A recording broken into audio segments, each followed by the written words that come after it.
ওসমান হাদির জানাজা এবং একজন রিকশাওয়ালা মামার কাণ্ড। আমি রীতিমতো অবাক হয়ে গেছি রিকশাওয়ালা মামার অনুভূতি দেখে, রিকশাওয়ালা মামার ব্যবহার দেখে।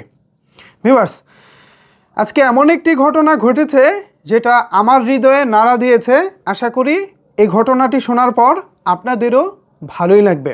ভিউয়ার্স, একজন মুরব্বী সংসদ ভবনে রিকশা করে জানাজায় আসার পর যখন ভাড়া দিতে নিলেন, রিকশা চালক ভাই বলল, হাদি ভাইয়ের জানাজায় আসছেন, ভাড়া কিসের?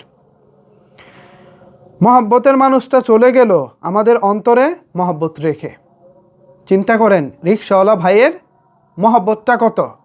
একজন মানুষ মুরব্বী, তিনি হচ্ছে ওসমান হাদি ভাইয়ের জানাজায় অংশগ্রহণ করবেন, এর জন্য একটি রিকশায় চড়ে সংসদ ভবন পর্যন্ত গিয়েছেন। তখন ওই মুরব্বী যখন পকেট থেকে টাকা বার করতে গেলেন রিকশাওয়ালাকে ভাড়া দিবেন, তখন মুরব্বীকে রিকশাওয়ালা বলতেছে, আপনার ভাড়া লাগবে না, কারণ আপনি হাদি ভাইয়ের জানাজায় এসেছেন। হাদি ভাই কোথায় পৌঁছে গেছিলেন, তিনি কোথায় ছিলেন মানুষের অন্তরে, জাস্ট এটা থেকে বোঝা যায়। সত্যি হাদি ভাই, আপনাকে সেলুট করা ছাড়া আর কিছুই করার নাই। কিন্তু এখন তো আপনি আমার সেলুটটাও দেখতে পারবেন না। আপনি আমাদের সাথে অভিমান করে ওই দূরে চলে গেছেন। যেখানেই থাকুন ভালো থাকুন।